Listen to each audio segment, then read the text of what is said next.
As many pro-lifers who have done public outreach have found, it's not just people living in low-income families or those in abusive relationships who experience challenging pregnancies. So what do you do when an upper middle class person is struggling with the idea of pregnancy? In today's episode, I'm joined by Lauren Loboda, who is a coordinator and a life coach specifically geared towards pregnant mothers. Tune in for more.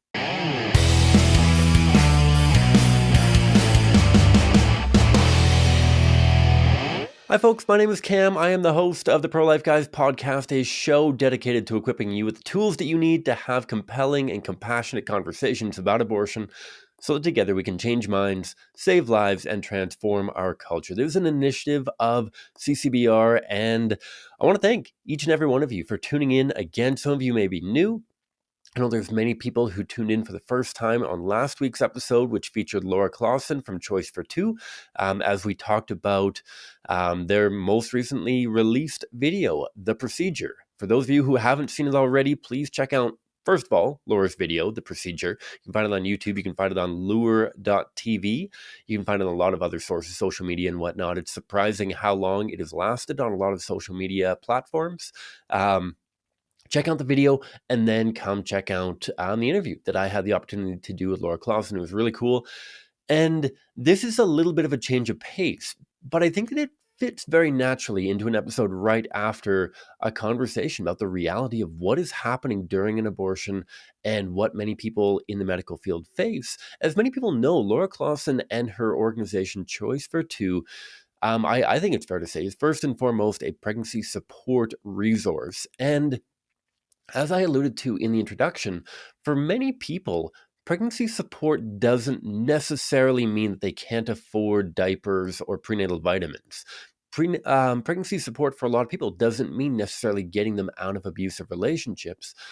Prenatal support and pregnancy support and parenting support often honestly just means having a good friend who can be with you through the different steps and stages of pregnancy. And in today's episode, I talked with a woman named Lauren Loboda, who herself is a life coach. I know very little about life coaching. I'm sure that for many people in this audience, it might be a bit of a new idea because I feel like for many of us in the pro-life movement, we have been so generously blessed with informal life coaches all around us, our parents, our family members, our members of our church community, members of our work community even. Um, I am so blessed and so fortunate for all of the help, all of the support that we have. When both of our children were born, we were showered with not only gifts, but also meals and support and phone calls and messages and everything, just checking in to see how we were doing, all that kind of thing. And so this network of this umbrella of people who helped us navigate the first challenging weeks of pregnancy, who continue to help us navigate parenting and all that kind of stuff. It is absolutely phenomenal. We have incredible role models in both my parents and my wife's parents. We have so many lovely, lovely people that I work with who have been fantastic in coming over and spending time and spending time hanging out with our older daughter Eleanor, so that she's not completely forgotten or anything like that. I mean, that's obviously always a challenge for older children when they have young siblings, trying to divide that attention, all that kind of thing. There's a lot that many people in the pro-life movement have been blessed to have in an informal capacity. And yet more and more, looking outside of our paradigm, looking outside of the experience that many of us have within the pro-life movement, we realize that for many people, at times, especially those growing up in upper middle class families, they don't have a lot of that. Not only do they have a limited number of siblings, if any siblings, I mean, the number of kids, even when I was in school, who were only children, was alarming, I think. And that's a trend that's only increasing. And so when you don't have older siblings who have kids or who have families that you can go to for support and advice, when your parents are distant, when your parents, either are not interested in reliving their early parenthood experience, or as I don't even know if I can say unfortunately, as many parents are wont to do, my parents do it as well. There is some natural kind of rose-colored glasses, or at times kind of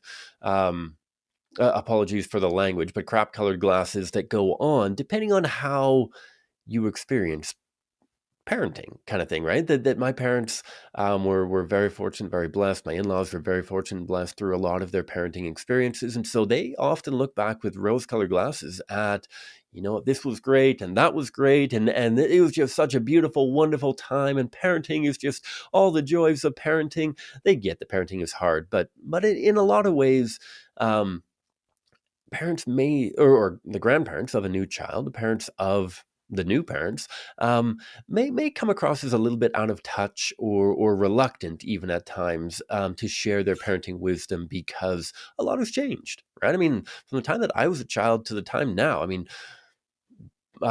crib bumpers and whatnot were a huge thing when I was a kid, and now they are the devil incarnate, basically, as proclaimed by public health stuff. Co-sleeping was highly encouraged at the time when I was a kid, and now it's somewhat strongly discouraged. And there's so much information out there. There's a huge business niche for parenting support. Just trying to figure out what is and what isn't appropriate can be really challenging for a lot of parents. And so I think the idea of having a formal life coach, all of the moms are going through their website. I'm going to link to their website in the show notes below.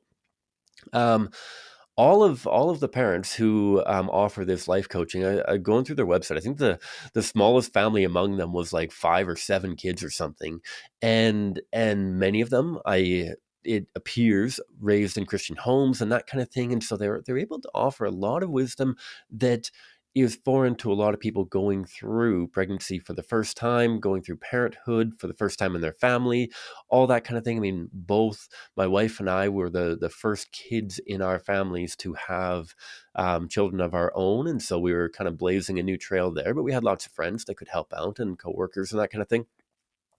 Suffice to say, I've been rambling. I apologize. We'll dive into the interview in just a moment here.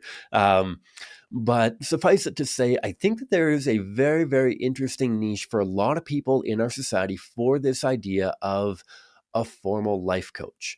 I hope that none of us sneer at the idea. I hope that none of us put on our high and mighty kind of glasses and say, like, this is why the West has been lost or whatever. Yeah, there's a ton of problems in contemporary society. The idea of single child homes and all this kind of thing, there are inherent flaws, not only like pragmatically, but morally and all that kind of stuff. Yes, we can get into the problem that contraception and broken homes and this and that and the other thing have played in wreaking havoc on today's society. But I think the message that I want this episode to convey is the fact that for a lot of people who may not have the quote unquote traditional pregnancy support needs that many of us in the pro-life movement think about: the diapers, the cribs, the strollers, the financial, the resource needs, that there is a huge niche that is now being filled in more and more places around the world. This group that Lauren's involved with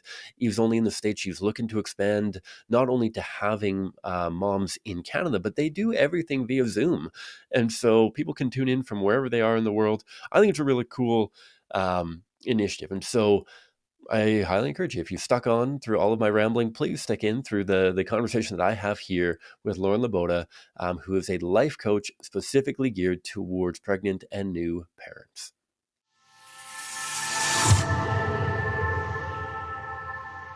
Lauren, thank you so much for taking the time to join the Pro-Life Guys podcast. How are you? I'm great. Thank you, Cam. Thanks for having me. Cool. My pleasure. Thank you so much for reaching out. You've got a really cool initiative that I'm really excited to dive into, because crisis pregnancy support obviously is a core component of being effectively pro-life and changing minds, saving lives, and transforming culture. That it's great to have lots of great academic arguments and whatnot, but unless we can back a lot of that up with actual meaningful support from moms and dads to help them navigate whatever they're going through, that academic stuff is only so valuable. And so I was curious if you could just start us off with a little bit about your journey into the pro-life movement. Is this something that you've been involved with for a really long time? Is this something a little bit new on your radar? What does your story look like? Yeah, so I've been pro-life pretty much my whole life, but I have to be honest, I haven't done any direct work really until the overruling of Roe. So just to be Mm. completely honest, this is all new to me. So I'm learning a lot. Okay. I feel like I'm like jumping in and just spending lots of time researching, trying to figure out things I really had no idea about. Yeah, to say a little bit more about being pro life, my husband and I have 8 kids, so we're open to life. We adopted, we have 7 biological kids. We're practicing Catholics and we follow the church's teaching on pro life teachings. Um, I don't want to say that I didn't do anything in the movement. I mean, we would go to maybe a fundraiser, or if a crisis pregnancy needed something, we would give clothes and diapers. Um, but honestly, we just felt like, to be completely fair and honest, we were like, well, it's the law. You can get an abortion. So what are we going to do? If we know a woman who needs help, I guess we can help her. But we kind of were a little lackadaisical about it up until now.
All right, folks, that was my conversation with Lauren Loboda.